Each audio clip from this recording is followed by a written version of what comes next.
é um ambiente diferente, né? A gente faz na casa, na piscina, amigo, irmão. Mas esse cara aqui, meu, todo mundo ama ele, inclusive eu.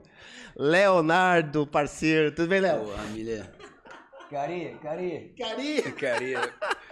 Vamos explicar o Cari, né? Eu chego no centro esportivo do São Paulo, quando eu fui contratado. Acho que era você também que me chamava de Twitter, porque era xixi, 2 bifes, 2 bifes. Não, só chamava você de Cari. Não, porque era do Rio. Sim. O Twitter do Cari, aí ficou Cari, eu chamo ele de Cari, ele me chama de Cari, que é carioca, né?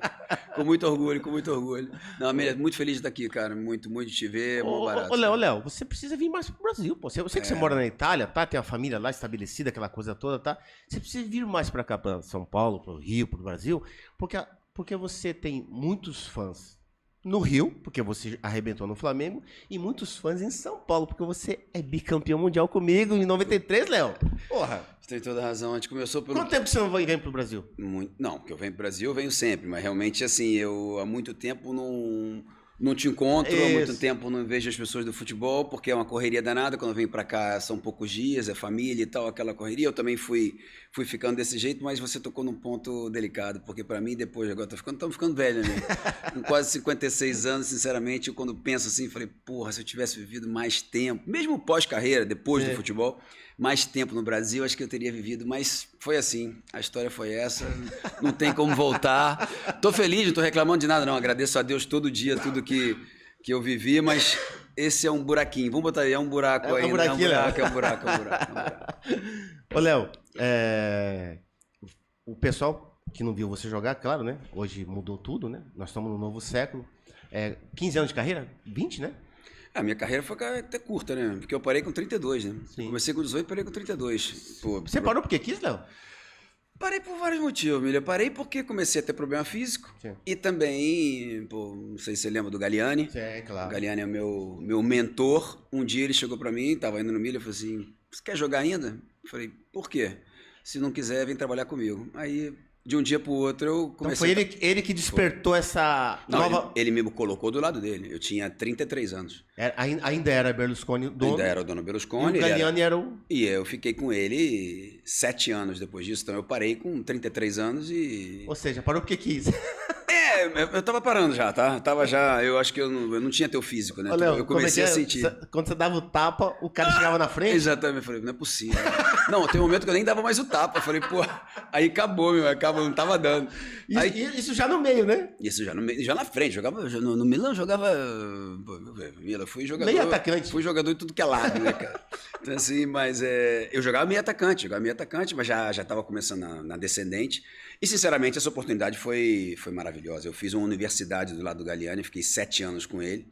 Depois ele me pediu para ser treinador do clube ainda. Então, para mim, foi realmente uma formação maravilhosa com um cara que eu adoro. Então, foi maravilhoso. Ô, Léo, hoje é normal um jogador dizer assim... o treinador me colocou nessa posição, eu não me adaptei, não foi legal, tá... E você jogou da direita, jogou lateral esquerdo, você jogou de meia atacante, segundo volante, como se diz hoje, né? O que você acha desse jogador que fala essas coisas? Um bom jogador, tô falando. Cara, eu não quero ser o cara crítico aí sempre, né? Mas a coisa da velha geração que fala da nova, esse negócio de velho falando de novo é complicado. Mas eu acho o seguinte, que eu acho que tem um processo de formação que ele mudou. Eu acho que o jogador hoje, se analisar, sem falar nomes, mas se você cola aí que os melhores do mundo, se for analisar as valências dele, ele tem, assim, características ótimas, que ele tem nota 9 e 10, e tem outras que, de repente, ele nem sabe. Não sei, tem jogador que é grande atacante e não sabe cabecear, ou não sabe bater falta, ou não sabe movimentar sem bola. Eu acho que a gente tinha uma formação muito mais completa. Eu acho que se você aprende a chutar direita, aprende a chutar de esquerda, aprende a cabecear, fundamentos. Depois você aprende o jogo, você aprende a se movimentar sem bola, aprende a se movimentar quando você tem uma linha atrás ou quando você não tem. Você fica muito mais versátil. Você pode ser usado em outras posições. Eu acho que hoje a formação é muito específica. O cara é bom de velocidade, então ele drible e cruza. Ele faz drible e cruza o tempo inteiro e ele, quando joga 10 metros para cá, ele tá perdido na posição. Então, assim, eu acho que isso é uma limitação de um processo de formação que o jogador fica completamente limitado a uma posição. O Léo é gente boa demais, mas eu posso falar. O Vinícius Júnior não sabe cabecear. O Estevão não sabe cabecear. Mas é culpa deles? Não, é culpa do formador lá atrás, na base. Qual a diferença, Léo, que você vê da formação europeia na base para a formação brasileira base? Tem uma diferença? Eu acho que tem uma diferença. Eu acho que na Europa, essa formação mais específica, mesmo dos fundamentos, mas muito mais, vamos botar assim, pragmática, Sim. ela sempre foi assim. O cara tinha uma formação prática de determinados fundamentos do jogo, da tática. No Brasil, a gente sempre foi muito, vamos botar assim, a nossa versatilidade era quase o DNA, era quase a nossa raiz. Todo mundo podia fazer tudo. Futebol moleque. Futebol moleque, futebol... Isso foi uma grande força. Só que com o tempo, eu acho que o jogo ele foi ficando menos conhecido no Brasil, porque a coisa ficou mais competitiva. Sim. Assim, as outras escolas foram se superando. A Europa virou cada vez mais um centro, né, que domina, onde todos os jogadores estão lá. Eu acho que a gente foi ficando, essa coisa só da versatilidade ou do futebol moleque, ele foi ficando, digamos, menos impactante. Por que você acha, então, você acha que o futebol moleque do Brasil, o drible, hoje o jogador do Brasil não dribla. Não dribla. Você sabe disso. Por que essa origem nossa, essa raiz nossa de drible, de improviso, por que ela ficou para trás em relação à versatilidade europeia? Eu acho que aconteceu no Brasil, talvez o mesmo processo que aconteceu na Europa. Eu acho que nós temos hoje uma quantidade de jogos enorme. Isso aí, falar de calendário é complicado. Você, fundamentalmente, hoje, você quase não tem nem tempo de fazer uma preparação. Eu acho que hoje o treinador, ele está tão preocupado se o jogador dele vai se machucar para ele não ter no jogo, que o treinamento, muitas vezes, ele é mais reduzido. Então, eu acho que o tempo de treinamento, o tempo da bola, eu acho que o mundo mudou também. Porque hoje o menino não joga mais na rua, aquela famosa coisa que não existe mais. Joga no sintético. A pelada da rua, que eu acho que dava ao brasileiro uma coisa diferente, né? Você tinha uma espontaneidade nos gestos e tal, que o europeu não tinha. Eu acho que a gente ainda tem, mas eu acho que isso não é mais o que determina realmente a vitória. Eu acho que a gente não se desenvolveu no jogo, na tática, na organização. A gente se desenvolveu numa coisa mais individual, que tem essa qualidade individual. E hoje, essa qualidade individual, ela é menos, digamos, marcante no futebol brasileiro. Não está sendo mais decisiva como antes? Não, eu acho que não. A gente foi 5 vezes campeão mundial com a individualidade sendo protagonista. Né? Onde a gente não determina um tipo de jogo, um sistema de jogo. A gente determina quase uma surpresa ao adversário. Porque a gente sempre surpreendia, né? Porque você tinha realmente qualidade que você surpreendia. Ninguém conseguia... Improviso, né? Improviso era muito forte. Eu acho que hoje tem menos isso. Eu acho que se você se nivelar nesse aspecto, eu acho que se você não tem organização, você fica menos competitivo. Ô, Léo, o que você acha que aconteceu com os treinadores brasileiros? Se é que aconteceu alguma coisa. Deve ter acontecido alguma coisa, porque é normal que no Brasil hoje se contratar, você sabe disso, treinador estrangeiro, em especial os portugueses. O que você acha que aconteceu com os nossos treinadores, que sempre foram, isso é verdade, revolucionários na parte tática. Mas eu falo dos treinadores, isso aí são os treinadores das antigas. Com certeza. Né? O Zagallo, Leverkusen, Enio Andrade, Cilinho, Tele... Esses treinadores não existem mais, assim, não treinam mais, né? O que você acha que aconteceu com os nossos treinadores atuais que perderam espaço no próprio país?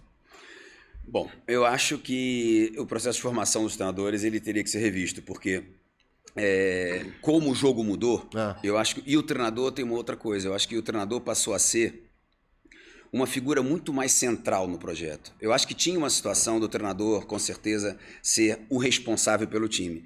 Mas ele não tinha que entender o mecanismo que acontecia em torno a ele. Eu acho que hoje no futebol a coisa ficou tão massificada que o treinador não é só um treinador que escolhe uma tática. Ele é um cara que tem que administrar... Não é só o campo. Não é só o campo. Ele tem que administrar todo... Porque cada jogador hoje tem o seu contexto. Você tem que entender isso. Tem um contexto de um time que tem um determinado objetivo. Você tem uma comunicação que você tem que dominar. Você tem que ter uma visão, inclusive...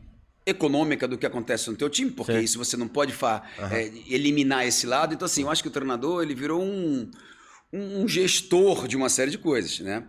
E se você se limitar a uma parte só, eu acho que você fica para trás. Fica para trás. É isso que aconteceu. E outra, também tem um detalhe, né, Léo? Se o treinador brasileiro ele não fala vários idiomas, como é que ele vai treinar na Sul-América? O Brasil fala português, né? O argentino, o chileno, o uruguaio, eles falam espanhol, que é uma língua muito mais desenvolvida no mundo inteiro. Sim. Inclusive um mercado como o espanhol, que é um mercado importante, abre muitas Mexicano. Mexicano, abre muitas portas para esses treinadores sul-americanos que não são brasileiros. O português com certeza limita, né? Isso aí é uma coisa porque a comunicação para um treinador ela é fundamental. Seja comunicação externa, seja interna. Porque na Europa tem vários times, Léo, você sabe disso, que tem treinador português. Mas só que eles falam vários idiomas. Não só o português, eles falam inglês principalmente. Isso ajuda bastante, né, Léo? Com certeza ajuda. A comunicação hoje ganhou uma força enorme, né? O treinador do time, de um time europeu, mais que no Brasil também, ele fala 3 vezes por semana, cara. 3 vezes por semana ele faz uma coletiva. E ainda fala depois do jogo. Então, assim, ele é a cara do clube, do time. Então, assim, ele tem que reunir muitas coisas. Eu acho que por isso que a seleção, muitas vezes, você pegar um treinador hoje que coloca ali, cara, ou o cara tem uma estrutura em todos os sentidos, ele não vai aguentar. Por isso que tem que botar um Ancelotti, né? Que é o cara ali que vem aqui pô, com as costas largas, chega ali e domina uma série de situações. Né? Isso foi muito criticado e muito debatido aqui, Léo.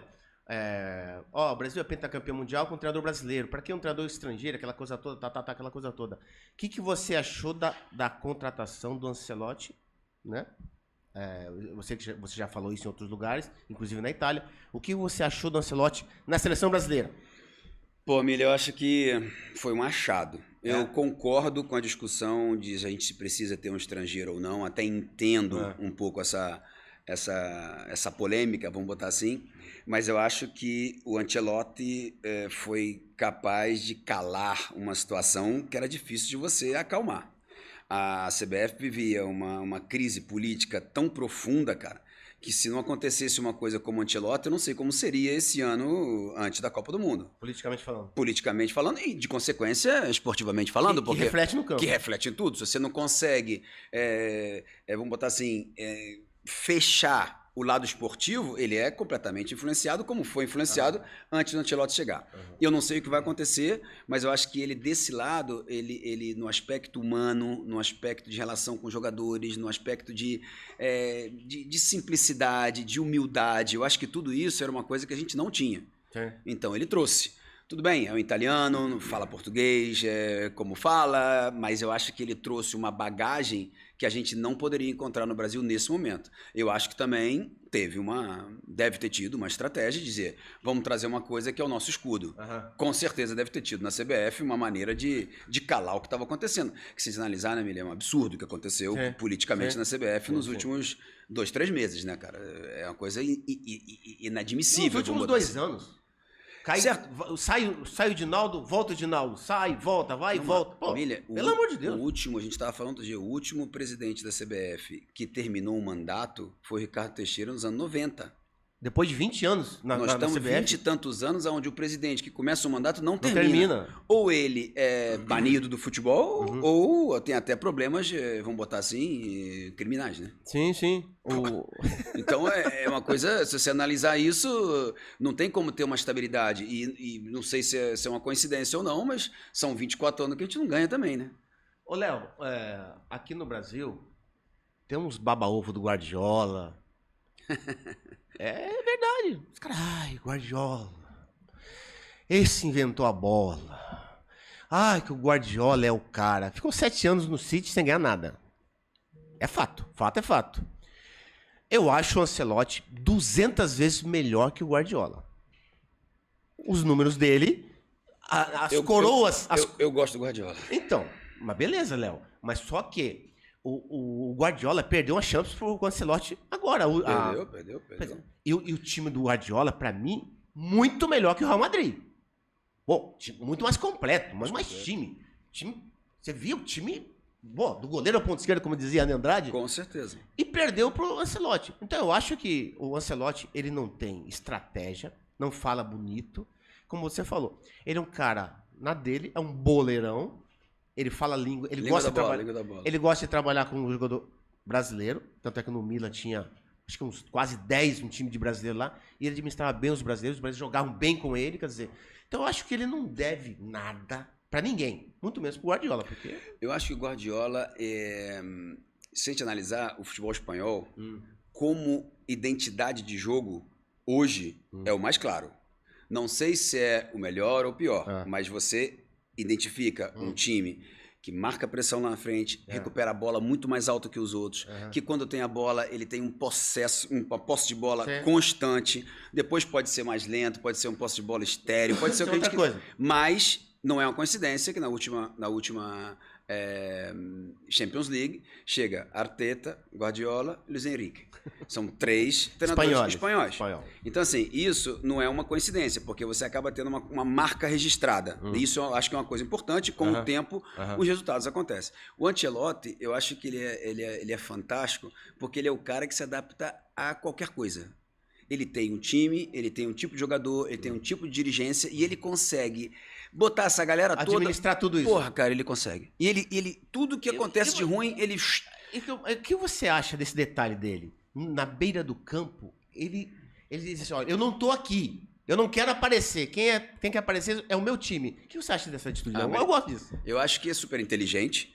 Porque fazendo assim, ele não fala com o juiz. Ele aparece mais do que se fizesse do outro jeito. O silêncio dele. O silêncio dele e realmente eu acho que é um carisma natural. Você olha para o Ancelotti, você vê que existe uma pessoa ali, né? Um ser humano sensível, um ser humano bacana, que é verdade, não é uma coisa que ele criou para se beneficiar com isso. Ele é assim. Então, assim, ele sempre sonhou em ser treinador de uma seleção. Sempre sonhou, sempre falou do Brasil, isso há anos, muitos anos. Ele sempre depois pensou. De 5 Champions? Não sabia que ia acontecer, mas ele sempre sonhou. E o legal de ver que eu sempre acreditei nisso também, mas ele deixou isso muito claro quando chegou, é que a gente está dizendo, que legal que o Ancelotti veio. Mas ele está pensando, caramba, eu tô na seleção brasileira. Isso é legal. Acho que a gente um pouco perdeu a autoestima nesses últimos tempos. A gente criou um desamor um pouquinho, as pessoas ficavam... Claro que essa crise, essa confusão toda de federação, de confusão, a gente acaba, brincadeira, né? Tem isso, mas assim, quem vê de fora, cara, a seleção brasileira não tem jeito. É a coisa que mais brilha, né? É a coisa que as pessoas mais amam. As pessoas têm um inconsciente que isso aqui é o paraíso. Então, assim, essa coisa é muito legal. Acho que a gente tinha que viver isso, acreditar nisso e tentar recuperar um pouco esse amorzinho que a gente perdeu um pouco. Perdeu, cara. Isso não é maneiro. A gente tem um olhar muito crítico, que é justo pelo que aconteceu, mas eu prego que as instituições... comecem a mudar o foco, que não seja tão político, que não seja tão econômico, mas que seja esportivo e que seja emocional, porque, cara, a arma maior que a gente tem realmente é o futebol e a seleção. Ô, Léo, agora eu tô pensando aqui, você estava respondendo aí do Ancelotti, e eu penso uma coisa que você já sabe que eu vou falar. Por que os treinadores italianos não vieram na carona do Ancelotti, em termos de sucesso? Boa pergunta. Eu acho o seguinte, eu acredito muito nisso, né, cara? Tem jeito de ser. O italiano, o único italiano que foi desbravador dos mares foi Cristóvão Colombo, que era italiano, mas ele teve que navegar pela Espanha. O italiano, ele é um pouco autossuficiente. Ele acha que o melhor lugar é na Itália, então é aqui que eu quero ficar, né? E tem o mesmo problema que eu acho que o brasileiro tem. O italiano fala italiano. Ele fala uma língua que só na Itália se fala. Na Itália não se fala inglês. Não se fala inglês, e o espanhol é outra língua. Então, assim, tem uma coisa meio concentrada na Itália. E a gente também não pode negar que a escola italiana de futebol, ela é realmente forte, né? Você jogou na Itália, você sabe o quanto é forte a organização do jogo. Ele não gosta de sair do seu país. Exatamente. Então, o italiano, ele é pouco... Em outros setores, o italiano está no mundo inteiro, mas no futebol ele acha que ali é o melhor lugar para estar. Então, assim, o Ancelotti, acho que foi... O Capello saiu, mas depois de ter... Ganhou muito, mas realmente o Ancelotti... Ranieri, que Premier saiu, League. Mas foi um outro percurso. O Carlos saiu quando já era campeão de Champions e tal, mas ele realmente tinha dentro dele essa vontade de conhecer outros mares. O Ancelotti, Ancelotti, sim. Ele sempre quis. E é um cara que realmente foi corajoso, vamos botar assim, porque eu, sinceramente, eu acho que se você analisasse o Ancelotti de 20 anos atrás... Era difícil dizer que ele ia ter essa articulação toda para ser campeão na Alemanha, na Inglaterra, na França, na Espanha e na Itália. Né? Mas você acha que taticamente ele é bom? Deve ser, porque para ganhar 5 Champions... Taticamente, o Ancelotti. Eu acho que ele é muito Era uma bom. escola italiana, apesar... Escola italiana, ele é muito bom em formar uma defesa e eu acho que ele é muito bom de dar uma liberdade necessária aos jogadores da frente. Sim, por exemplo, o Guardiola dá muito menos liberdade aos jogadores de ataque. O Carlo dá muito mais liberdade aos jogadores de ataque. Mas não podemos negar que ele trabalhou num nível muito alto, onde ele tinha atacantes que ele podia dar isso. Que alongava o time. Se você não tem isso, talvez seja um pouco mais Ele difícil. não gosta muito, como o Guardiola faz, posse de bola. Não, ele gosta mais é um jogador mais da longa. É um time mais como vertical. de italiano, a lunga la squadra. Italiana, a lunga la squadra. O Ancelotti acho que tem essa virtude. Ele fecha a casinha... Organiza, e joga nas beiradas. Quer dizer, acho que ele ganhou... O Real Madrid foi assim. No Milan. No Milan foi assim. Ele tinha o quê? O Pato, o Kaká voando. Kaká, Shevchenko voando, com o Inzaghi fazendo gol e o time E a defesa, a mesma defesa, aquela do Milan antigo, do Franco Baresi lá, que não mudou. Quer dizer, o Maldini depois veio pra zagueiro, zaga. Experiente, voando baixo, tá? Por que, Léo? Por que... Essa é a pergunta agora que eu lembrei. Por que, meu amigo Léo, que o futebol italiano, a geração não veio tão boa quanto a do século passado? De jogadores. Eu acho que a Itália... O que aconteceu com o futebol italiano desculpa, tem várias Copas que ficou fora. 2 Copas que ficou fora. Exato. Então, não é coincidência, né? Não é uma coincidência. Eu acho que o que aconteceu na Itália, um pouquinho, assim, cada um com a sua realidade, é um pouquinho o que aconteceu no Brasil. Eu acho que, assim, uma geração... um futebol muito vencedor. 2006. Mas remanescentes do século passado. Exatamente. Mas que foi uma seleção muito pragmática também. Sim. Né? Você sabe quem é o artilheiro da Itália na Copa do Mundo 2006? 6... Materazzi. Zagueiro com 2 gols. A Itália, assim, é pragmática, né? Del Piero fez um gol, Totti fez um gol. Cannavaro foi o melhor do mundo. Exatamente. Então, assim, essa é a Itália. É muito pragmática, muito organizada. Mas eu acho que assim, o que aconteceu com o futebol italiano de um modo geral foi que a estrutura, sabe, o futebol italiano, ele foi financiado por 40 anos por 3 famílias. Berlusconi, Agnelli e Moratti. Sim. Isso acabou. Só que nesse... Porque os 2 morreram, só tem o Moratti vivo, que vendeu a Inter. Então o Agnelli está, mas parou, ele morreu e parou de ter o investimento que tinha antes. E sendo financiado dessa maneira, a estrutura ela não foi, digamos, desenvolvida para o novo futebol.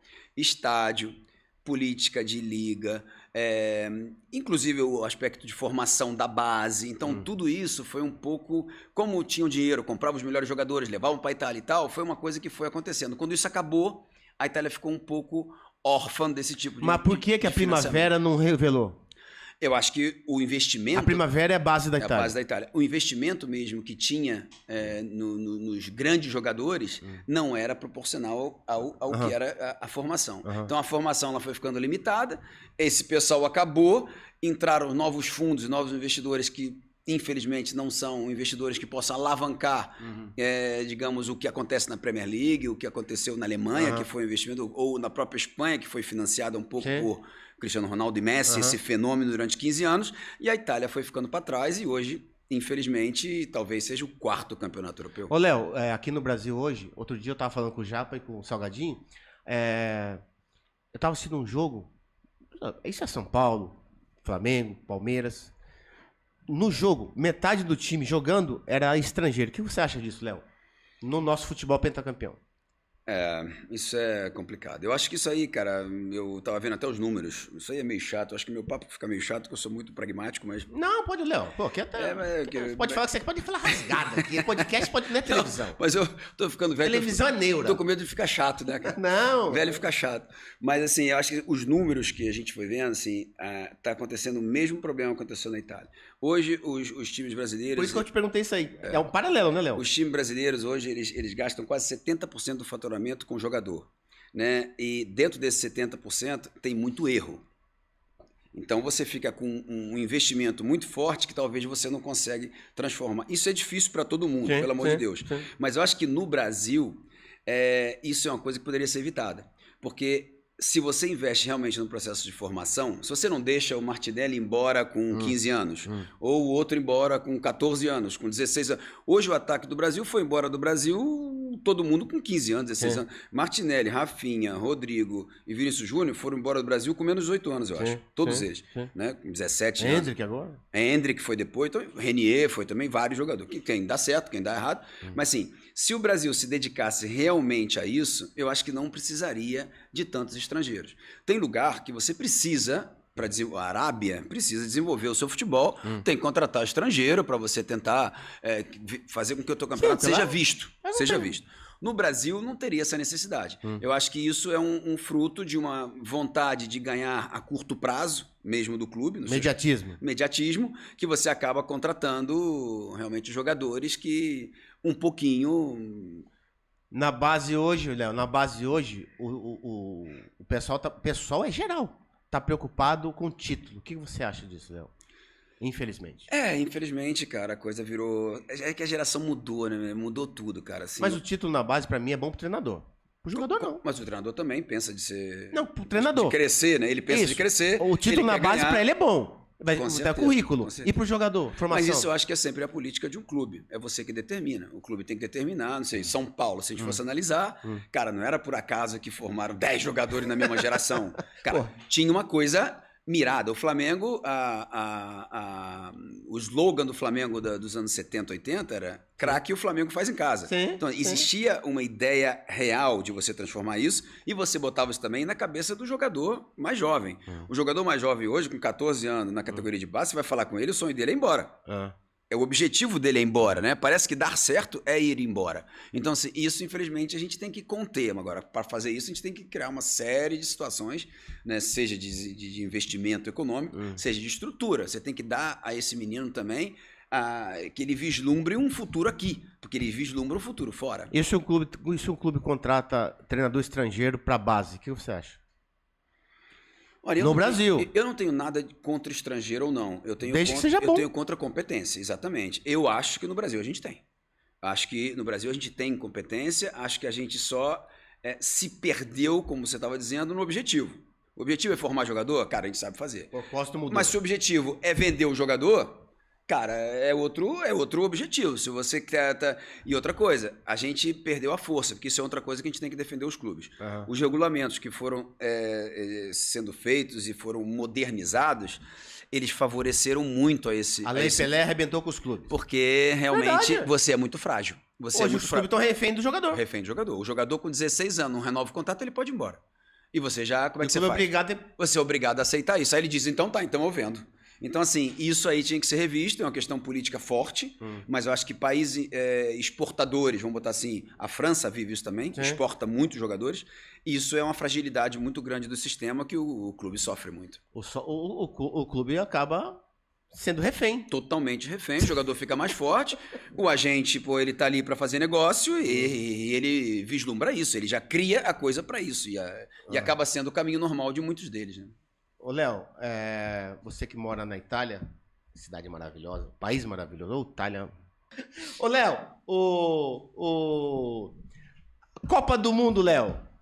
O Brasil é um dos favoritos? É o favorito potencial? Como é que você vê o Brasil na Copa do Mundo, Léo? Há um ano na Copa. Cara, o Brasil, você sabe como é que é. É favorito até porque não tem outro resultado que satisfaça ninguém. Então, assim, dentro da gente é um time favorito por natureza.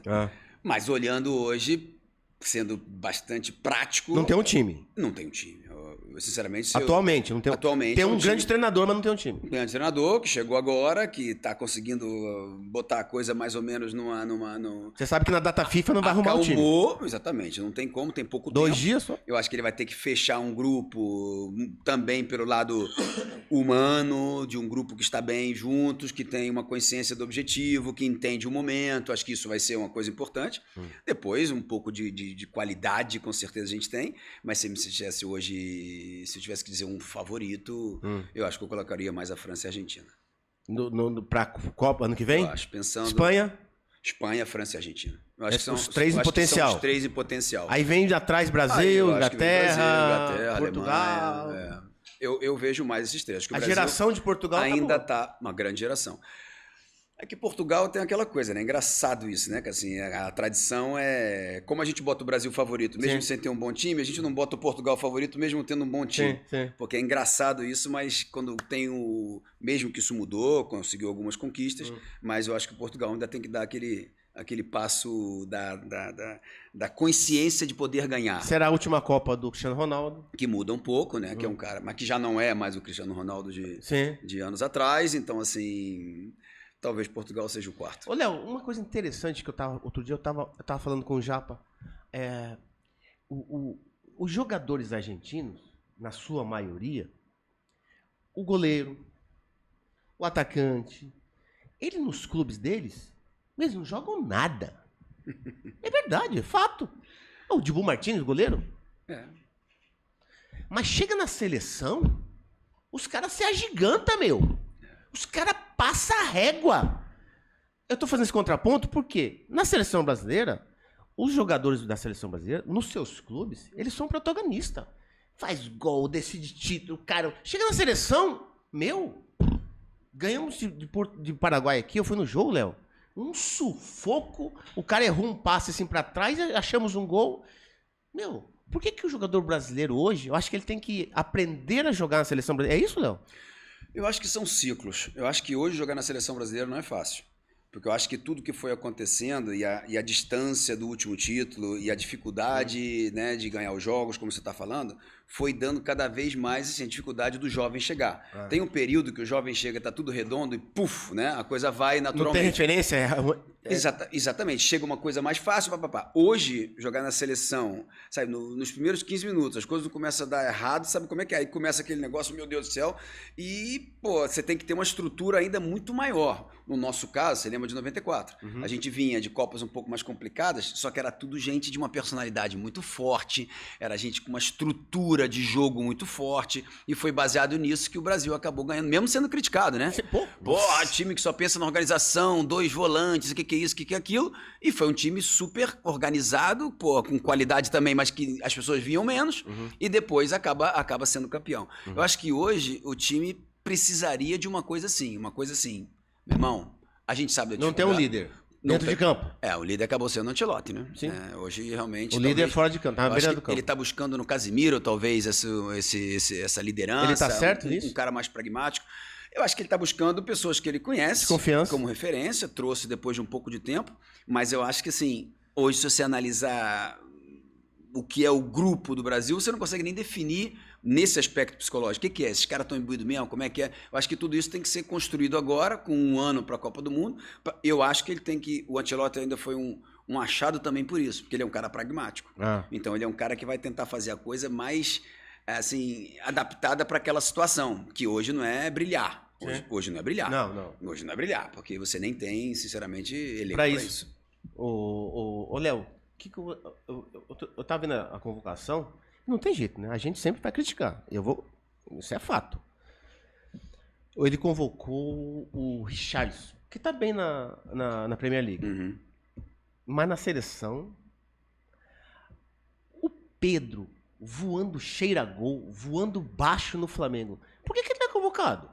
Cara, eu gosto muito do Pedro, cara. Não, Léo? Eu acho que um atacante de 1,90 m, ágil como ele é, técnico como ele é e forte como ele é... E finaliza bem pra caramba? Cara, eu acho que ele foi super bem no Flamengo, pelo amor de Deus. Ele na Fiorentina acabou não dando certo e voltou pro Brasil e tal. Mas jogadores com essas características, cara, acho que são poucos. No Brasil não tem. Eu adoro o Pedro, eu sou meio de parte. Assim, o Richarlison com certeza teve aí uns altos e baixos aí nos últimos tempos, mas eu acredito que ele esteja sendo convocado também pelo mesmo motivo. Ele conhece o Richarlison, ele viu, por exemplo, ele declarou que convocou o Paquetá para conhecer pessoalmente, né? Porque isso quer dizer que ele vai se basear numa construção de um grupo, né, de pessoas mais do que um grupo de jogadores. Ele quer construir um grupo de pessoas que estão bem juntas, porque talvez ele acredite que só assim ele possa ter um resultado. Pô, mas ele podia ter lá na frente convocar o Pedro para conhecer também. O Pedro. Vou conhecer o Pedro. Poxa, se ele quer conhecer o Paquetá, então conhece o Pedro. Eu acho o Paquetá um bom jogador, tá? Eu acho um bom jogador. Dos que estão aí... Diferente dos outros também. Dos que estão aí, pra mim, poxa, ali... Não de meia. Acho que segundo volante ele vai arrebentar. Não de meia. Já jogou de segundo volante também? Então, de segundo volante chegando, pô, voa abaixo, porque ele é inteligente, pô. Forte, novo, molecote. Com certeza. Eu acho que o Paquetá foi uma boa convocação. Acho que o Pedro merece lá na frente. Até pra Copa do Mundo, até porque nós não temos essa referência que você falou. O cara forte, 1,90m, ágil do jeito que ele é, técnico, e cheira gol. Cheira gol, cara. Né? Eu adoro ele. Não, Léo? Eu adoro o Pedro. O Alisson também eu critiquei, porque 2 Copas. Ô, Léo, você lembra disso? O goleiro, ele tem que ter aquela bola do milagre. O Alisson é grande goleiro, mas ele não tem essa bola. A bola do milagre, sabe que a defesa? O Marcão teve esse em 2002. Tafarel nem se fala, você lembra disso? Tava com a gente lá. Eu acho que o Alisson não tem acho que foi o melhor de sempre. Eu adoro o Tafarel, cara. Você acha do Alisson na seleção brasileira? Ele convocou o Alisson, o Bento e o Hugo, que também tá voando baixo, moleque. Também, tá voando baixo. Cara, eu acho que hoje, infelizmente, a gente olha pra seleção, não tem nada que se diz assim... São os caras, né? Nenhum deles. Eu acho que o goleiro também, vamos botar assim. Talvez o Alisson seja aquele que reuniu mais características nos últimos anos. Vencedor, um cara super constante, um cara que... O Ancelotti conhece? Conhece também. Que tá vendo direto na Europa ali. Com certeza. O Alisson hoje na Europa é considerado um dos melhores goleiros. Então, assim, isso eu acho que... Mas concordo que até hoje não teve a coisa do milagre, né? Ele defende o defendível, né? Então, assim, isso aí pode ser. Mas... Eu acredito que seja um goleiro que tem que estar na seleção. Titular? Isso aí eu acho que ele vai ter agora. O Carlos também estabeleceu uma coisa boa. Eu acho que ele hoje, estando na posição que ele está, eu acho que ele pode botar qualquer um no banco, pode botar qualquer um para jogar. Eu acho que ele tem essa moral. Ele tem essa moral e não tem vínculo com nenhum. Todo mundo ali sabe que quem é o titular absoluto? Vinícius Júnior? Nem sei. Olhe lá, hein? Nem sei. Eu olhe lá e nem sei, porque se tiver uma coisa melhor, se Martinelli estiver bem, o Rafinha estiver bem e tiver que mudar, eu acredito que ele também tem a possibilidade de tirar. Então, assim, eu acho que isso é uma coisa boa. Eu acho que ele tem uma liberdade hoje que talvez nenhum treinador tenha tido no passado. Por que o adversário hoje não respeita mais a seleção brasileira? Por conta disso que você falou? Perdeu a referência? Os fracassos também ajudaram para isso? Eu acho que... Ou o adversário se melhorou bastante? O adversário melhorou. Os últimos resultados, assim, a Espanha, vamos botar assim, era o Portugal dos anos 80. Sim. Né? Então, hoje a Espanha é atual campeã da Eurocopa? Da Eurocopa. A Espanha ganhou Mundial, ganhou tudo. Gerações, jogadores, os times espanhóis. Né? A França... que nunca foi o time favorito em Copa nenhuma até os anos, vamos botar aí, 98, quando ganhou, sim. Não foi, e hoje é. Então, assim, isso tá claro que mudou. As potências do futebol mundial, vamos botar assim, se alargaram, tem muito mais. Então, acho que o Brasil hoje, a Argentina sempre foi um grande rival, então, assim, eu acho que o Brasil hoje concorre com seleções que, no momento... Estão muito bem. Tem uma cara. Tem uma cara. Argentina tem uma cara. Tem uma cara. 8 anos jogando junto. A França tem uma cara. Então... O que você acha do Mbappé, meu amigo Léo? Como jogador, claro. Como jogador, pode falar. Você quer polêmica, né? Não, não vai chegar lá não, a questão do Brasil. Não, mas não tem polêmica, não. Não, como jogador, assim, o que você acha do Mbappé, jogador? Como jogador, eu acho que ele, como muitos jogadores... Eu, assim, claro que a gente pode falar de futebol como a gente quiser, mas assim, eu tenho uma coisa que eu defino que eu acho super importante. Tem jogador que ele precisa ter uma referência para jogar. E tem jogador que joga 360 graus. Referência boa, claro. Você, né, porque a gente está aqui, você joga 360 graus. Você pode jogar na direita, na esquerda, no meio, para trás. Você tem uma visão do jogo. Quando a bola chega em você, você pode fazer qualquer jogada nos seus 360 graus. Tem jogador... que só joga com uma linha atrás. Porque ele sabe que atrás não chega ninguém, tudo que ele vê são 180 graus, então ele joga o que ele vê. Eu acho que o Mbappé entra um pouco nessa categoria. Né? Se você tirar a linha do Mbappé, se ele pensar que alguém vai chegar por trás dele, não tem jogo. Ele se movimenta pouco com a bola, sem bola, é um jogador que no 1 contra 1 muito forte, mas assim, essa coisa de jogar 360 graus, jogador criativo, ele não é. Então assim, eu acho que é um jogador excelente, mas no individual. Com uma posição só. Mas, sinceramente, a gente pode botar vários jogadores nessa categoria. Precisa de espaço. Se não tiver espaço... Ele precisa de espaço Sim. atrás da defesa do adversário, Sim. e precisa estar numa posição que fundamentalmente é na esquerda. Senão, Acho difícil aproveitá-lo. Então, assim, eu acho que isso limita um time para poder criar um time em torno a um cara desse. Você tem um Zico, você faz um time em torno a ele. Sim. Você tem um Zidane, você faz um time em torno a ele. Hoje, o grande craque é diferente. Não é mais esse cara que tem uma visão do jogo total. Você acha que a seleção brasileira, meu amigo Léo, precisa ou vai ter, não sei, o Neymar? Que o Neymar, hoje, tecnicamente, nós sabemos que ele é o melhor jogador do Brasil. Hoje, tecnicamente, eu acho ele o melhor jogador do Brasil. Indiscutível isso. Não estamos discutindo isso. Estamos discutindo a condição do Neymar. Você acha que a seleção brasileira precisa do Neymar na Copa do Mundo? Eu acho que o Ancelotti ontem deixou bem claro, e na entrevista, né? A entrevista coletiva dele, que ele só vai convocar quem estiver bem fisicamente 100%. Falou isso mesmo. E não convocou o Neymar, não convocou o Rodrigo, e parece que foi por esse motivo. Se é assim, o Neymar estando bem... E o Rodrigo não tá machucado não, hein? Não, machucado não. Não tá machucado não, Rodrigo. Diferente. Então, estando bem, acho que pode ser discutível. Hoje, realmente, pelo que a gente está vendo, eu acho que hoje ele não está dentro desse parâmetro do Ancelotti. Ele não está bem 100%. Então, não estando, eu acho que o Ancelotti vai pensar em construir um grupo que esteja muito mais coeso do que pensar em tentar, né, recuperar alguém. Você acha que o Ancelotti vai tentar fazer um time para jogar pro Neymar? Eu acho difícil de fazer isso. Acho difícil. Acho difícil. Do jeito que o Ancelotti é.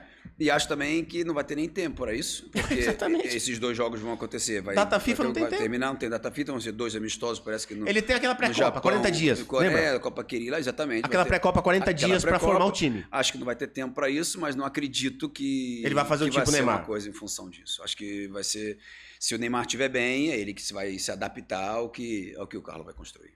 Porque, do jeito que o futebol hoje tá, na tal da força eu física... sincero contigo também, Emília, essa coisa assim, e eu não vou falar isso porque eu não fui o protagonista central de uma seleção. Eu fui um jogador da seleção, mas não fui o protagonista aonde. Mas essa coisa de dizer que fulano ganhou a Copa sozinho, essas coisas. Não, isso não. Isso é meio, entendeu? Que não tem nada a ver, né? Assim, claro que é uma coisa de você... Lembra que você falou? Mesmo sendo um cara pica, ele precisa...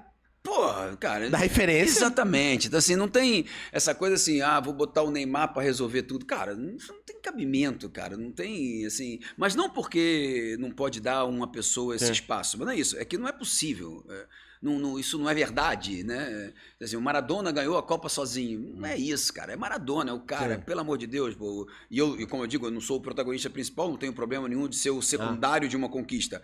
Mas essa coisa de, vamos botar lá o Neymar para resolver tudo, cara, isso aí não tem cabimento. Ô, meu amigo Léo, você que foi um cracaço de bola, que nós jogamos junto no São Paulo, na seleção brasileira. Não, eu não fui cracaço. Você jogava demais. Você foi cracaço, eu não fui cracaço.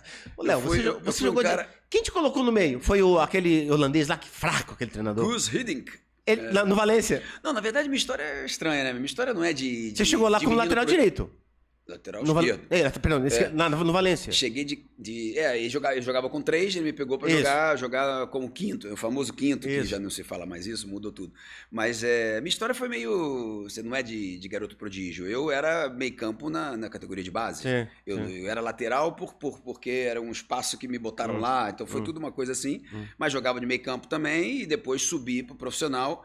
Porque uma série de coincidências, né? O Adalberto, não sei se você lembra, quebrou a perna. Alberto, porra, voava, cara. Voava quebrou a perna, parou praticamente de jogar. Na verdade, aí sobrou pra o você. reserva era o Ayrton, que não estava bem também. O lateral esquerdo do time de Júnior era o Malhado, que estava com hepatite.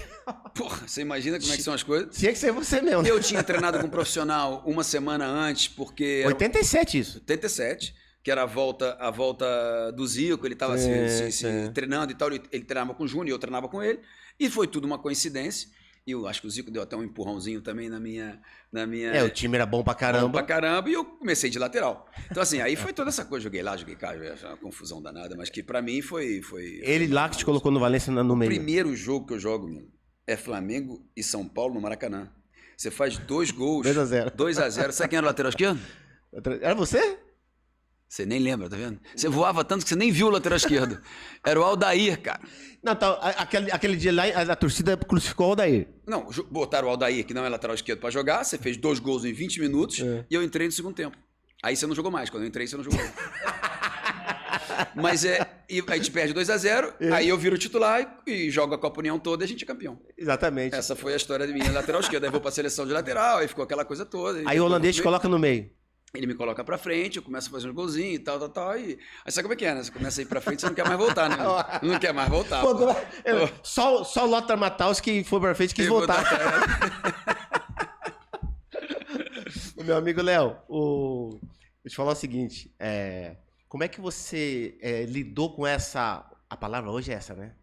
Transição de jogador pra dirigente. Como é que foi esse leilão? Essa história é legal. Sabe que eu tô com medo de realmente ficar chato, né, cara? Porque, porra, essa coisa tem que ser muito mais, né? É que eu sou um cara meio. Pouco engraçado, né, cara? Mas vou falar de coisa séria sempre, mas, pô, não tem jeito. É o meu Léo, jeito. você é nosso ídolo, Léo. Não, mas os São Paulo estão ligados em você. Podcast, eu sou velho. Mas como é você, eu faço até podcast. Mas essa transição pra mim foi natural. Você tava jogando no Milan? Tava jogando e voltei pro Milan e tal. E, como eu falei, o Galliani me pediu pra ser. Mas eu acho que assim, eu até fui treinador, mas eu acho que não tem nada a ver com treinador. Assim, eu não gosto muito daquela coisa da semana, da preparação. Você foi treinador no Milan e na Inter. Como é que foi isso? Isso foi uma confusão do cacete. Pô, mas imagine só, em Milano. Eu nem imaginava que fosse ser tão confuso, cara. Foi muito confuso, Aí você aceitou de prontidão? Ficou difícil até ficar na cidade. Não, na verdade é o seguinte, cara, eu fiquei 13 anos no Milan. Sim. Como jogador, como dirigente e depois fui treinador. A relação era maravilhosa. Eu saí brigado um pouquinho com o Berlusconi. Mas que resolveu depois. Que é normal. Que é normal. Depois de 13 anos, as coisas acontecem e tal, e acabei saindo. Mas só que eu vivi na cidade, 13 anos. Então eu tinha uma relação com a família do Moratti muito, muito grande. Com os filhos, com ele mesmo. E ele estava vivendo um momento que o Mourinho tinha saído, tinha ganho tudo. Ele contratou o Benítez e não tinha... Foi mal. Foi muito mal e não tinha relação muito legal. E ele queria trocar. Ele me liga, Natal, dia 23 de dezembro, no meio da temporada. Nossa. E diz, Léo, vem. Falei, que isso, não vai dar, isso vai ser uma confusão danada. Vamos. Fui na casa dele. Ídolo do Milan. Eu dizendo não. Aí eu liguei pro Galliani, que eu tenho uma relação assim. Sim. Tá acontecendo isso. Do outro lado, silêncio. Eu falei, Léo, você tá falando sério? Eu falei, pô, tô falando sério. Se vocês me disserem que não, eu não vou. Ele foi e desligou o telefone. Puf. Não falou nada. Foi com o Gustavo Berlusconi. Mas eram sim, e eu acabei indo pra Inter, e eu acho que foi do cacete. Foi muito legal mesmo. Foi muito legal. Porque assim, o Moratti é uma pessoa gente boa, maravilhosa. Todo mundo fala bem dele. Eu acho que o futebol precisa de gente como ele, gente que quer investir, que ama esse negócio. Que você se mais deu bem foi com o Moratti ou com o Berlusconi? Moratti. Como relação, você tem uma relação mais próxima, a relação foi com o Moratti. Você tinha uma mais próxima com o Galliani. Galliani é a pessoa que no futebol mais me deu e que eu mais amo nesse... O Galliani, se não me falha a memória, que me falaram, tá? Você me corrija. Ele era casado com tinha uma namorada brasileira, é isso ou não? Tem, a esposa dele. Tá há 20 anos com ela. Exatamente. Isso casou também, agora. Isso também ajudou, Léo? Você, não, talvez o amor pelos jogadores brasileiros ajudou ele a encontrar o amor na vida. Acho que foi isso. Exatamente, acho que foi o contrário. Porque ele é realmente apaixonado pelo Brasil, apaixonado pelo jogador brasileiro. Ô Léo, o que foi mais difícil? Ser treinador ou dirigente? São duas coisas distintas. São duas coisas muito distintas. Eu acho que a vida do dirigente é bem pesada. Você assumir... Porque eu tenho uma coisa, Emílio. Uma coisa é você lidar com o jogador, com o lado esportivo, com uma tática, com o jogo. A outra coisa é você tocar no bolso, que é a parte mais sensível do ser humano, né? É o bolso, né, cara? Então, assim, tocar nessa coisa do investimento, de você lidar com isso, você minimizar custos, você administrar pessoas. Léo, diretor do Milan. Eu conheço mais ou menos Berlusconi, Galliani, aí você estava em casa. Léo, diretor do Milan, beleza. Beleza? Muito bom. Muito bom, porque eu estava do lado de um cara que dominava te amava, tudo, me adorava, e num Milan que já estava nós pronto. Chegamos em 3 finais Champions. 2003, 2005, 2007. 2003 tipo assim, ganhou contra a Juventus, 2005 perdeu com o Liverpool e 2007 ganhou com o Liverpool. As contratações eram pontuais. Era um time feito, a gente botava só, mas só que é o seguinte, é isso que é difícil as pessoas, o investidor, é difícil entender isso. Você tem Rivaldo e Rui Costa. Aí você tem uma oportunidade de pegar o Kaká. Você pega ou não pega? Claro. Pegou. Rui Costa e Rivaldo desapareceram. Então, assim, essa reciclagem é difícil demais. Quem era o treinador aí, Léo? Ancelotti, pô. Ah, é verdade. Eu trabalhei 6 anos com o Ancelotti. Aí você contrata o Kaká, que atropelou os dois. Atropelou os dois. Moleque, mas não sangue no olho. Atropelou os dois, mas só que você tá no outro ciclo. Sim. Aí você vai Ah. e chega em outra final, e chega em 2 finais, e Pato a bola também de tava, ouro. né? Pato voando. Pato chegou depois. Pato Ah, chegou em depois. 2007, depois da última conquista, quando o Kaká ganha a bola de ouro. Aí você já contrata o Pato. Então, assim, era um momento que era o Milan que contratava todo mundo, que ganhava tudo. Então, pra mim, foi, sinceramente... E um monte de brasileiro. Sim. Cafu, Serginho, Kaká, Dida. Pato, Thiago Silva, Dida. Dida já estava, né? O Emerson. O Dida foi o goleiro dessa Champions League, cara. Dida.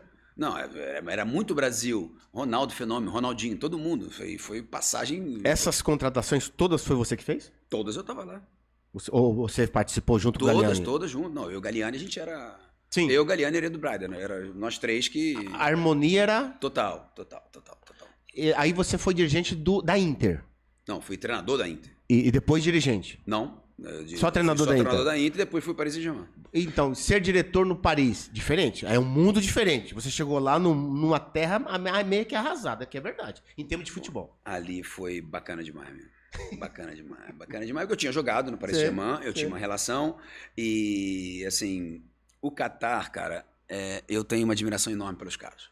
Os caras são jovens, competentes, de um respeito enorme. Comigo foi sempre um respeito absoluto. Criou uma relação de amizade que até hoje se mantém. Uns caras que, pô, confiaram muito em mim, porque... Não, mas eu tô dizendo, você chegou, você tinha que fazer muita coisa além do Milan. Não. Assim, em termos de dinâmica. Era aí que eu ia chegar, porque os caras realmente eles confiaram a ponto de eu agir no clube... 24 horas. 24 horas, a 360 graus. Porque era para construir tudo. Ou seja, você colocou a plataforma, o fundamento. Eu não quero me dar Léo, mérito, não. Mas só que era uma situação onde o clube ficou 2 anos para ser vendido, Sim. foi completamente esvaziado. Sim. E quando chegou o Qatar com a vontade de investir, de transformar aquele clube, o objetivo era fazer com que o time seja competitivo nos próximos 5 anos. Sim. Competitivo em Champions League. Sim. E chegar ao top 5 nos próximos 10 anos. Sim. Esse era o objetivo. Uhum. E rápido. Então a coisa era pô. Porque então, dinheiro assim, não faltava. Nós contratamos sem ter uma estrutura. Eu cheguei lá dia 15 de julho. O campeonato começava dia 6 de agosto. Em 21 dias nós contratamos 8 jogadores. Era um atrás do outro. E o time ficou em segundo. E contratamos o Ancelotti em janeiro. E mais 3 jogadores. Você contratou Thiago o Lucas. Mota, Maxwell e Alex. Tudo O brasileiro. Lucas veio depois. Quem? Lucas. Lucas foi no ano seguinte. Tá. No ano seguinte. Aí você contratou 8 em 20 dias. 8 em 20 dias. E mais 3 em janeiro. Então você fez praticamente um time. Ficamos em segundo, fomos para a Champions League. Aí contratamos ali, que foi o passo né, para ser competitivo. Ibrahimovic, Lucas, Lavezzi e Thiago Silva. Ali foi o passo para mudar a dimensão do clube. Sim. E já na primeira Champions League, chegamos no quarto de final, a gente saiu com 2 empates contra o Barcelona de Messi. 1-1 e 2-2. Ainda tinha a coisa do gol fora de casa. E foi 2-2, 1-1. A gente acabou eliminado. E dali é a história que todo mundo... Teve algum todo mundo problema conhece. no Paris, assim, com algum jogador? Às vezes também, pô, normal, sei. Quantas vezes eu brigava com os diretores no São Paulo, no Como Palmeiras? dirigente... para, não enche o meu saco, tá? Normal, pô. Como dirigente é impossível não ter problema. É impossível, porque você é o cara que diz não para determinadas coisas, você é o cara que está lutando também pela estabilidade do clube, não é só uma questão do jogo de domingo. Então, assim, com certeza eu tive problema com vários. Não, porque eu tô te perguntando isso, Léo, especificamente porque eu que vi um vídeo na internet que viralizou, como diz no dia de hoje, Ibrahimovic fazendo não sei Briguei com ele no vestiário. Isso foi essa imagem só na internet. Foi o que aconteceu ali, título Léo? depois de 19 anos. O que aconteceu ali, Léo, no vestiário? Não, na verdade... É um pós-jogo? Ali foi... Não, o pós-jogo foi o seguinte, a França nessas coisas ela é um pouco maleável. Tinha um antidoping depois do jogo e foram pegar ele no campo para levar pro... Mas todo mundo faz isso. Todo mundo faz isso, só que era o título, né? Um título depois de 19 anos, todo mundo queria festejar e ele ficou lá, não conseguia fazer pipi e ficou lá um tempão, e começou a ficar nervoso, que ele queria sair de lá e o cara não deixava ele sair de lá. Sim. E ele começou a dizer, me tira daqui. Eu falei, meu irmão, o que vai estragar toda a fé? E começou aquela briga e tal, mas 5 minutos depois...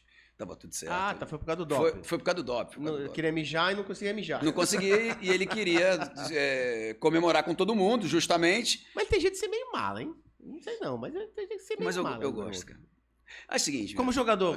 Tem sempre jogador. Você tem sempre que pagar o preço. Sim. Né? Você não pode ter uma coisa sem ter a outra, né? Então, Ônus e assim, bônus. ônus e bônus, não tem jeito. Então, assim, pra ter um cara... Porque esse é um cara, é o seguinte... Ibra tem uma coisa, ele joga a final de Champions como ele joga contra o último colocado do campeonato francês, sexta-feira à noite, a -10. Ele é a mesma coisa sempre. Ah, é? Então, isso, cara, isso é muita coisa. Porque, sabe, tem jogador que escolhe jogo. Sim. E ali, a gente tá precisando de guerreiro, porque você começar na França, um campeonato difícil, um campeonato, que não é o melhor campeonato do mundo. Correria. Irmão, você tinha que implantar uma mentalidade. Dizer, meu irmão, aqui vamos lutar. Você vê que eu só levei guerreiro. Sim.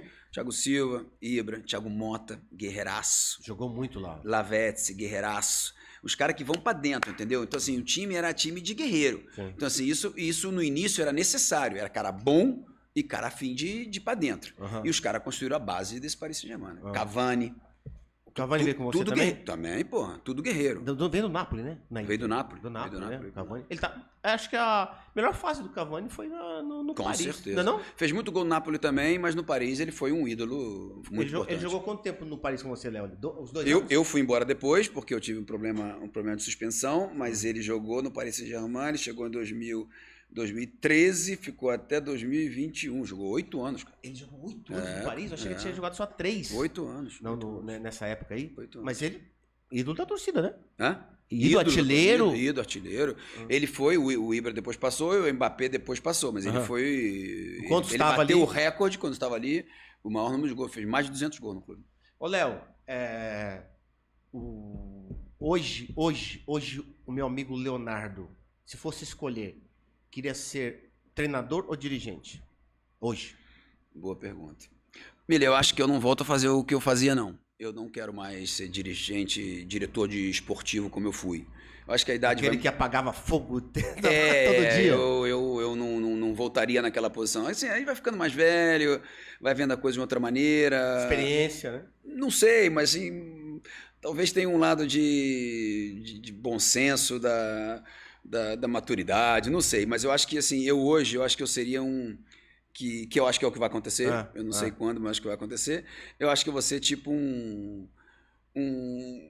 um arquiteto de um projeto futuro. Sim. Eu acho que eu estou muito mais para acima do diretor de futebol. O projeto, controlar o projeto. Eu posso até ser o responsável pelo projeto, mas eu não quero mais o dia a dia, sem treinamento, jogador. Sinceramente, um pouquinho, acho que já fiz, foi legal, me deu uma alegria, uma emoção enorme, mas eu acho que minha vida, se acontecer no futebol, vai ser um projeto mais, digamos, mais de controle que de execução. Ô, Léo, todos nós, brasileiros, e você é brasileiro, nós temos esse negócio de ser treinador. Não adianta. Bota 2 atacantes, bota 3 atacantes, tá? Quando você tava de dirigente do Milan e do Paris, você lá na arquibancada não coçava a boca pra falar pro amigo? Pô, caramba, o treinador quebrou hoje, hein? Mesmo sendo Ancelotti, normal, não? Pô, caramba, deixa o cara, não tira fulano, bota o ciclano. E você tinha essas coisas com você, Léo? Normal, pô. Tinha. Pô. Tinha, e eu acho que eu fui um diretor bem... Diretor técnico. Não, bem chatinho com o treinador. É? Com certeza. Por quê, Léo? Porque eu acho que, assim, primeiro que eu acho que tem que ter um combinado. Eu não acredito que o treinador tenha que ter 100% de raio de ação. Eu acho que existe um clube que ele tem que ter uma sua linha. Existe uma linha. Então, antes de contratar qualquer treinador, eu estabeleço bem o que a gente precisa fazer, o que a gente gostaria de fazer e aonde a gente quer chegar. Então isso é um pacto. Né? A partir desse momento, as tuas escolhas têm que ser um pouco baseado também nisso. Porque eu acho que o treinador, com certeza ele é uma figura importante, mas o treinador é como se ele estivesse dentro de um liquidificador. Ele está com muita confusão, é muita informação, é a imprensa falando, é o outro dizendo, é o amigo dizendo, é o jogador pedindo. Então, assim... Pior hoje ainda, né? Mais ainda. Então, assim, pai, mãe de jogador, empresário, enchendo o saco, pelo amor de Deus. É muita coisa. Claro que eu acho que a gente está na posição, como direção, de proteger isso, mas também está na posição de estabelecer as regras. Então, assim, eu sou um pouco chato com o treinador. Eu acho que o treinador não pode, acordei hoje de manhã, então vou jogar assim. Acordei hoje de manhã, vou eliminar esse cara. Não quero mais fulano. Quero contratar ciclano. Falei, calma. Não é certo. Calma, que nós temos aqui um clube que tem uma ideia muito clara de onde quer chegar, e depois você tem que estabelecer regras. Por exemplo, um clube quer ser alegre e divertido. Ah. Beleza, vamos contratar o Ronaldinho. Ah. Um clube quer ser sério e pragmático, que é um exemplo de... Vamos contratar o Kaká. São duas coisas diferentes, dois grandes jogadores, mas você escolhe um perfil. Né? Então, assim, eu acho que esse perfil tem que ser escolhido pelo clube. Eu acho. Até porque, no Brasil, a gente vive uma associação esportiva. Está mudando, tem os 9, mas é uma associação esportiva com 10 mil membros. É diferente.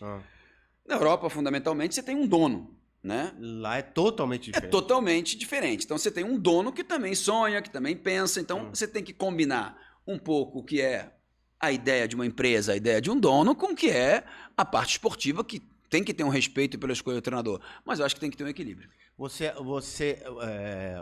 Então, na tua cabeça, o treinador, ele tem soberania no campo, mas não no extracampo, é isso? Eu acho que ele tem soberania na escolha do cotidiano. Sim, mas do dia a dia, aquele dia a dia. Existe um pacto inicial que tem que ser respeitado. Eu acho que você, quando contrata um jogador, por isso que a gente pode criticar, vamos botar aí. Criticar é sempre essa coisa, mas enfim.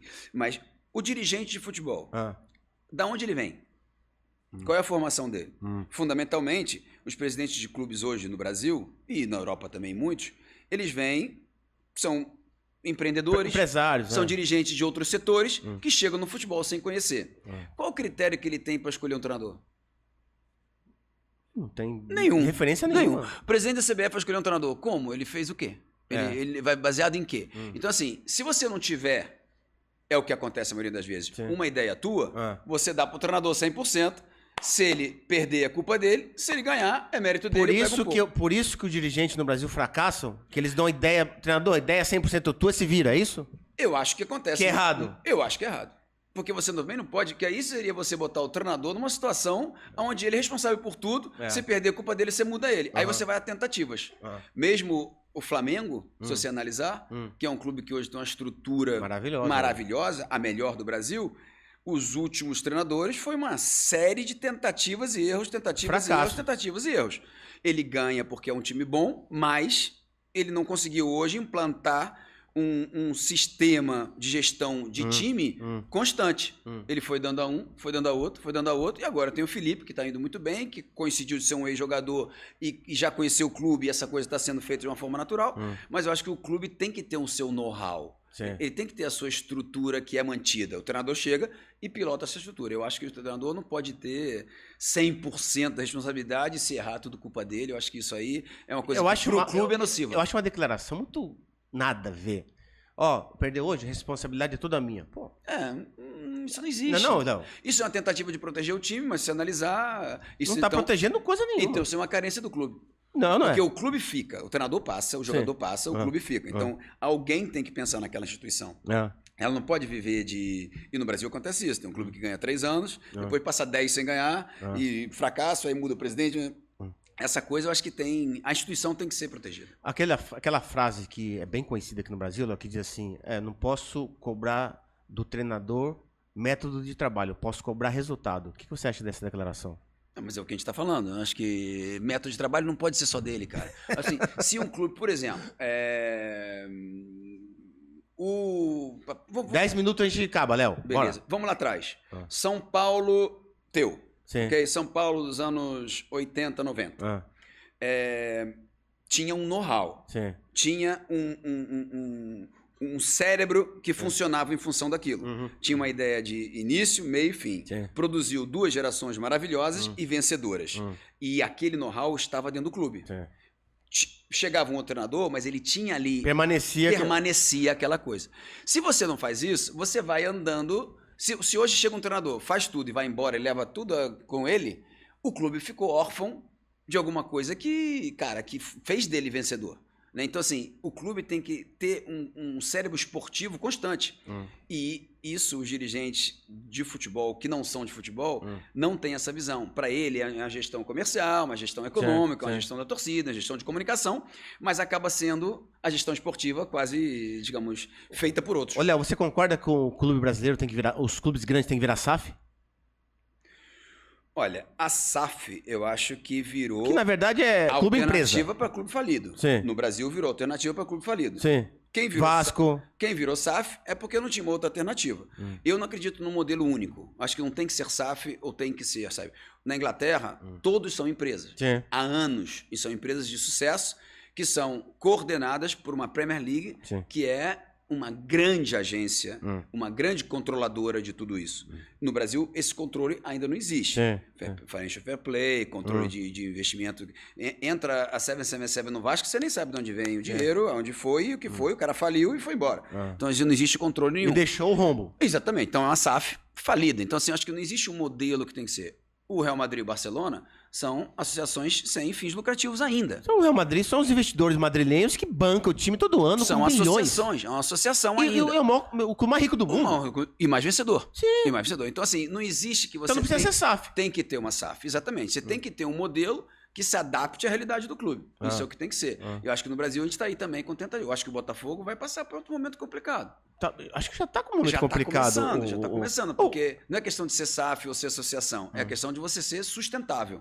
Você tem que fazer uma coisa sustentável. E muitas vezes aqui a coisa vai um pouco assim, você faz a coisa. Meu amigo Léo, com a rede social hoje, duas coisas sobre rede social. A rede social está atrapalhando o jogador, o dirigente e o treinador hoje? Cara, eu não quero ser o crítico, a gente fala muito disso, assim, eu acho que não sou eu que estou falando, a gente pode ler artigos de jornal e de revista e de estudiosos. A rede social trouxe para o ser humano uma necessidade da validação do que ele faz muito grande.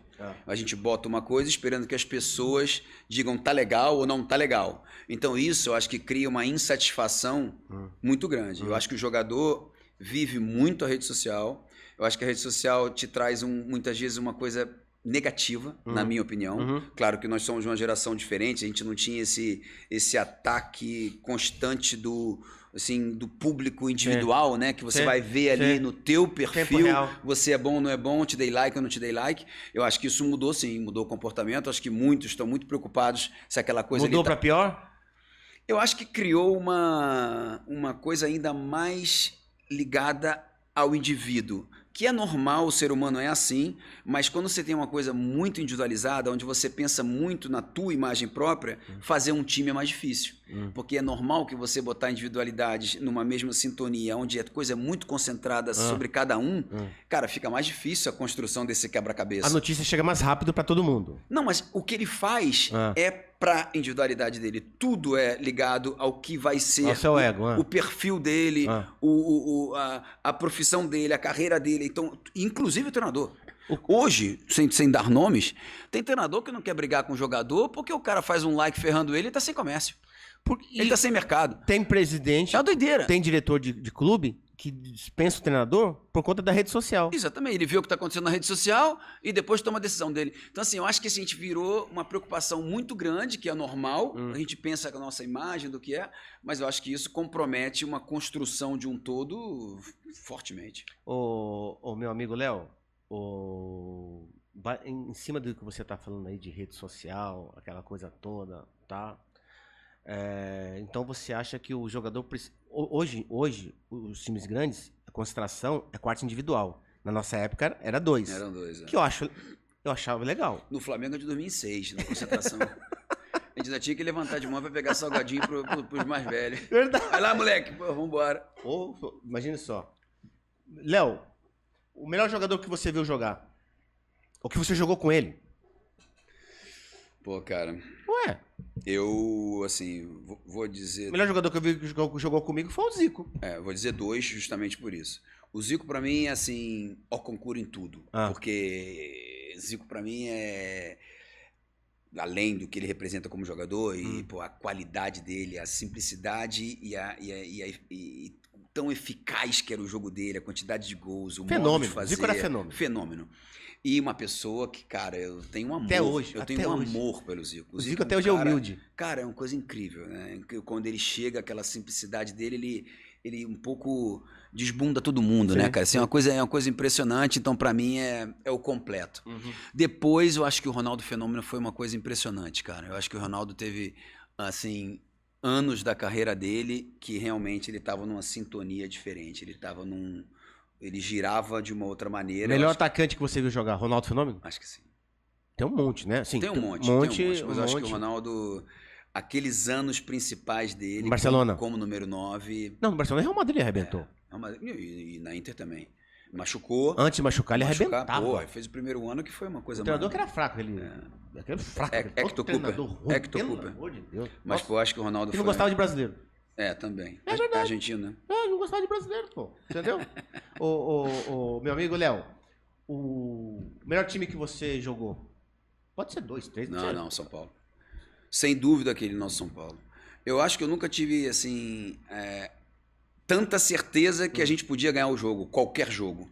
Aquele time girava... A gente entrava sabendo que ia ganhar, né? Caralho, era impressionante. Que era um sentimento e a coisa era leve, né? Mas você saía do jogo... Você tá falando do teu São Paulo, você lateral esquerdo ou você no meio? Ou os dois? Eu acho que no meio, porque o lateral esquerdo foi o início. Sim. Depois eu saí, depois vocês continuaram ganhando tudo e eu voltei num time que já tava... pronto. Não, o Milan. Voando, tinha ganho Libertadores, Mundial, blá, blá, blá. E não tinha atacante. Não, exatamente, a gente estava repetindo os títulos. Isso. Era a repetição dos títulos. Isso. Então eu cheguei ali que a coisa já estava... Então, foi um divertimento, né, Léo? Um divertimento. Um divertimento. E outra coisa, você nem cansava, cara. Você saía do jogo, era, porra...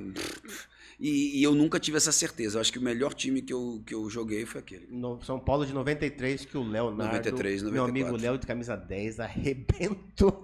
Foi muito Pra bom. mim não foi novidade. Pra gente não era novidade, porque eu já sabia do potencial do Léo, né? Na seleção do São Paulo, lateral esquerdo.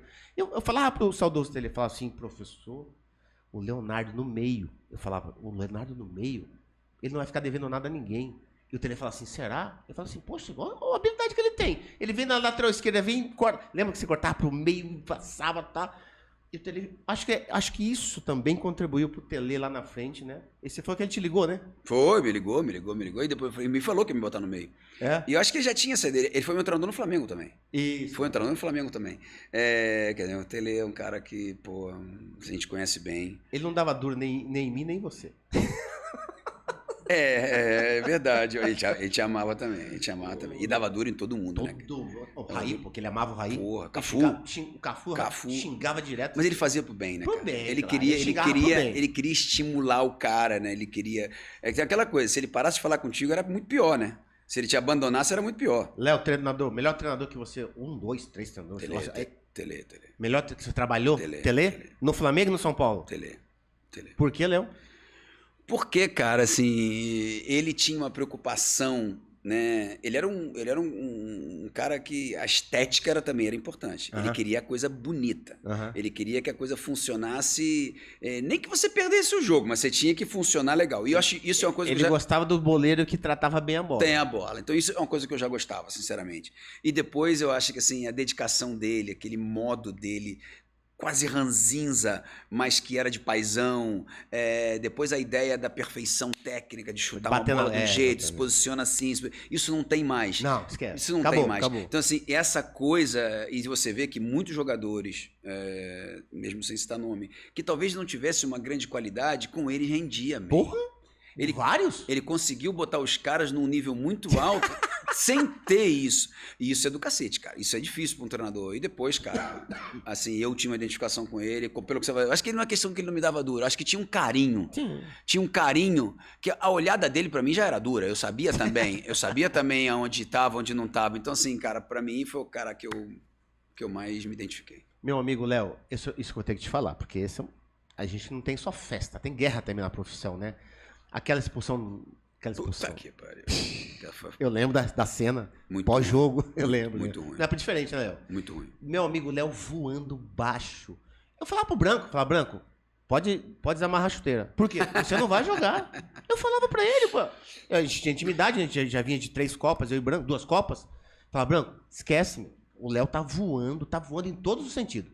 Esquece que você não vai jogar. E o Branco vinha machucado, você lembra disso? Machucado, lógico. Ele ia ser cortado, pô. O Zagallo falou que ia matar ele. Exatamente. Então, e aquele... Léo... Foda. Ali... Eu realmente me sentia super bem, Mila. Eu tava me sentindo tava voando, Léo. Confiança bem, lá em cima. Fisicamente, confiança lá em cima. Meu filho tinha nascido no primeiro... Meu primeiro filho, Lucas, tinha nascido dia 21 de junho, que foi o dia depois da nossa estreia, que foi dia 20 com a Rússia, ele nasce dia 21. Era um momento, sinceramente, maravilhoso. Pleno, na verdade, pleno. Mas que isso é que é legal de ver, né? Que um segundo pode mudar essa história, né? E realmente foi terrível. Até hoje, né? Explicar é difícil, porque quando eu vejo aquela imagem também, é uma imagem fortíssima, que é até difícil dizer que não tive aquela intenção, né? De bater no cara. Léo, pra mim você não teve intenção.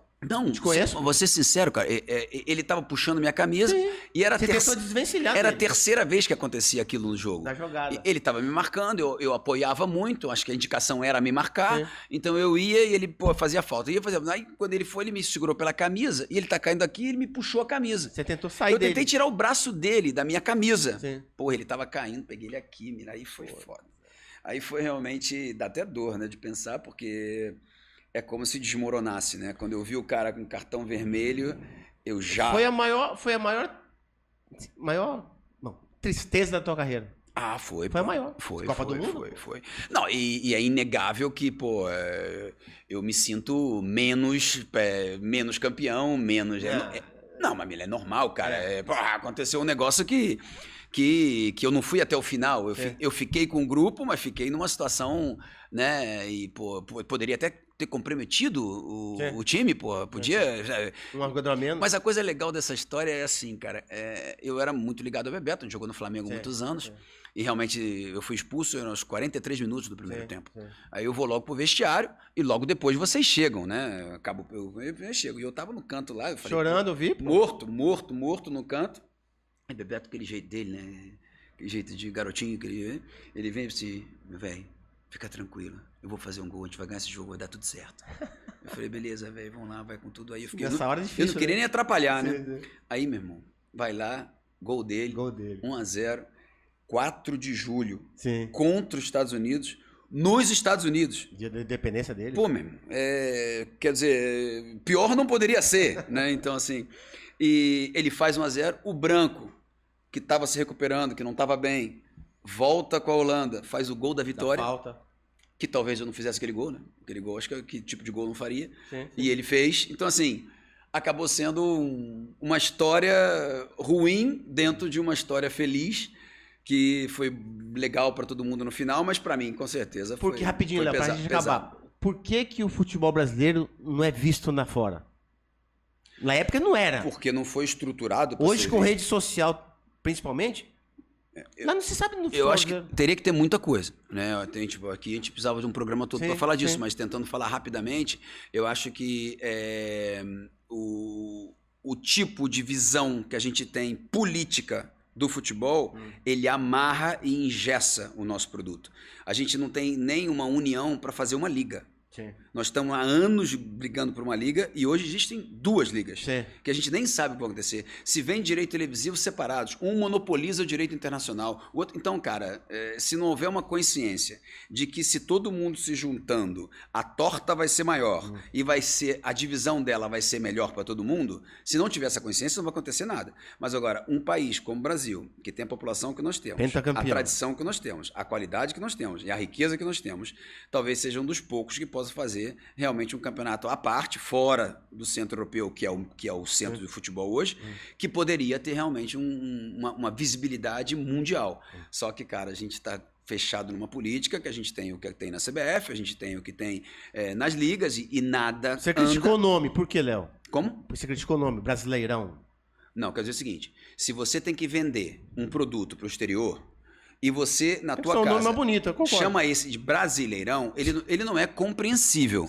O chinês vai ver Brasileirão, mas que é isso, cara? Você não transforma esse nome em nenhum nome internacional, porque se você for... não vende nada. Você não vende nada. Então, o que é o futebol brasileiro? As pessoas não entendem. Então, você tem que criar um modelo, criar um produto e vendê-lo, e divulgá-lo, e comunicá-lo. Hoje, o jogo do Brasil, no dia seguinte, não sai nem no jornal da Argentina. Flamengo ganhou do São Paulo. O São Paulo ganhou do Palmeiras. Não tem isso. Uhum. As pessoas não leem, porque não tem continuidade da comunicação, não tem a visibilidade do produto, não é interessante e não entra na janela de ninguém. Só fica por aqui. Só fica por aqui. E eu acho que é um desperdício. Acho que o futebol brasileiro, pelo que representa, Pelo tanto jogador que exporta. E pelo número de pessoas que seguem futebol, por tudo que pode ser, acho que é um produto que, pô, teria um espaço enorme. Mas só que isso nunca foi feito, né, cara? Nunca foi feito, né, Léo? Nunca foi feito. Tem só mais 2 minutos, Léo. Queria que você falasse pra essa câmera aqui. Como foi conviver com o Miller e as pessoas e jogar pelo Bom, eu não vou falar porque ele tá aqui não, cara, mas o Miller, como jogador, cara, eu acho que assim, eu nunca vi tanta leveza nos movimentos, tanta leveza nos toques, tanta qualidade, né, perto e longe do gol, né, um jogador que individualmente resolvia um jogo e que coletivamente fazia o time girar. Então isso é raro, e todos nós, talvez para você a gente não dizia, né? Mas todos nós no grupo, assim, era uma admiração muito grande. Claro que no dia a dia você não fica, você é craque, você é bom, mas a admiração de todo mundo por você, e sim, principalmente no São Paulo, porque eu acho que ali que você se criou, ali que você... Eu acho que você teve isso em todo lugar, origem, né? mas ali era o teu mundo, né? Então, assim, existia uma admiração muito grande, você era uma referência muito forte, isso é muito bacana. E como pessoa, pô, essa simplicidade, esse modo de ser, essa alegria sempre, pô, isso foi uma convivência maravilhosa sempre. Por isso que eu tô aqui, tô feliz pra caramba de estar aqui, de te encontrar, pô. Eu que tô feliz. Eu só não sou bom de podcast, mas só não sou engraçado nem conto história, mas sou um cara muito pragmático, muito chato. Espero que não seja tão chato aí pra vocês, mas foi um prazer, cara. Pô, a gente na nossa folga nos Estados Unidos, ninguém sabia falar inglês. Quem sabia? O Léo. Aí a gente ia... Foi no Mac, a gente foi no McDonald's, a gente queria comer, a gente não sabia falar. Aí o Léo foi intérprete de mais de 20 jogadores. A paciência que ele teve pra pedir, Léo, eu quero um lanche assim, E o Léo ia lá com a paciência, falava assim, meu, como... Eu falava pro Ricardo Rocha assim, fera, olha a paciência do Léo pra ajudar o companheiro a falar, que não traduzia aquela coisa toda. Léo... Foi a melhor coisa que eu fiz nos Estados Unidos, foi essa. Léo, então o seu prazer maior foi clube e seleção, coisa distinta, né, Léo? Bem distintas. Mas eu acho que, assim, eu não tive a maior história do futebol, pelo amor de Deus. Acho que eu fui um bom jogador, mas não fui. Não, você foi um craque. Mas tem uma coisa que é muito legal. Eu joguei no São Paulo em 3 momentos diferentes. Sim. Eu joguei no Flamengo em 2 momentos diferentes. No Paris Saint-Germain, eu fui jogador e dirigente. Dirigente em 2 momentos diferentes. E no Milan, eu fui jogador, dirigente, treinador e voltei como dirigente. Eu quero dizer com isso o quê? Que a relação, quando foi criada, ela foi muito forte. No Flamengo, no São Paulo, no Paris Saint-Germain, no Milan, eu fui e voltei. Então, assim, eu acho que isso é muito mais relação humana. Claro que tem o lado do trabalho, claro que você tem que ter uma competência para fazer qualquer coisa, mas assim, o que eu mais prezo foi que em momentos diferentes eu sempre fiquei ligado aonde eu passei. Sim. E isso é uma coisa que eu tenho um orgulho, cara, porque deixou uma herança bendita. É uma relação humana que é perene. Campeão mundial, Léo. Sem correr. O próximo? Campeão mundial da Copa do Mundo ano que vem. Na cabeça do Léo, meu amigo. Espanha. Próximo pode campeão dizer mundial. eu digo Espanha. Espanha. Campeão brasileiro esse ano. Flamengo. Da Libertadores. Também Flamengo. Bom, você não segue muito, mas melhor jogador brasileiro hoje. Que joga no Brasil? Eu adoro o Pedro e tô gostando muito do Caio Jorge. Foi justa a convocação do Caio Jorge? Eu acho que pelo sim. Que ele vem fazendo. Artilheiro do brasileiro, na verdade é uma convocação de 25 jogadores, tem 4 jogadores do Brasil, né? Só 4. Milagre. Só 4. E ó que é pouco, né, Léo? E assim, acho que o Caio Jorge, 23 anos, é artilheiro do Campeonato Brasileiro, eu acho que uma chance merece. Abel Ferreira. Gosto do jeito dele, acho que é polêmico, mas é normal que seja. É vencedor, mas assim, como é que eu posso dizer? É um cara que não sei se ele está bem aqui. Eu, às vezes, tenho a sensação que ele tá meio agoniado. Sempre brigando com as pessoas. pessoas. É sempre agoniado, mas eu acho que, pô, o que ele fez no Palmeiras é... Melhor treinador atualmente no Brasil, Léo, na tua cabeça. Você fala assim, ó, esse cara aqui, eu acho que...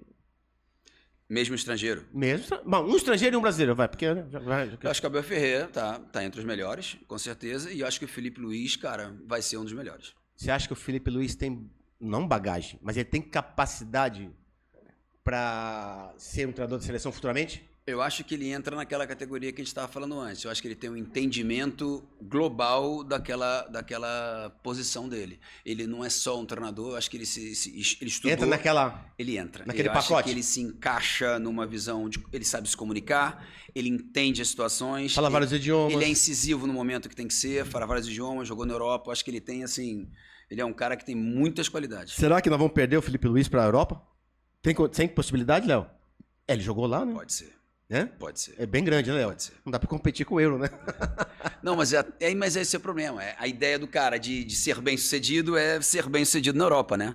Isso tá, infelizmente... Infelizmente. É a lei não escrita. O Brasil não dá pra competir com o futebol internacional.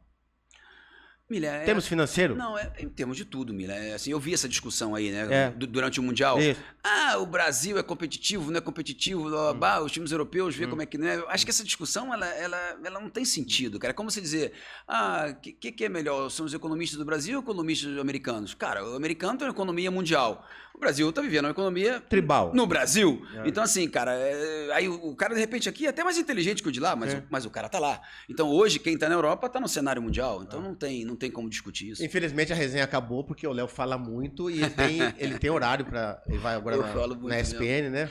Léo, obrigado pela... É um prazer, cara. Meu, você... Olha, eu te amo. E ó que a gente quase não se fala no WhatsApp. A gente fala pouco. É verdade. É verdade. Quase... Mas temos que nos falar mais. Olha, não precisamos estar perto pra amar uma pessoa. Eu já falei pra você, não só eu não. Todo jogador que jogou com o Léo fala a mesma coisa. Mesma coisa. Que o Léo é um cara maravilhoso. É um anjo. O Léo é um anjo. Obrigado, meu amigo, por ter Valeu, ele é um prazer enorme, cara. Bom Tamo te ver. junto. Valeu.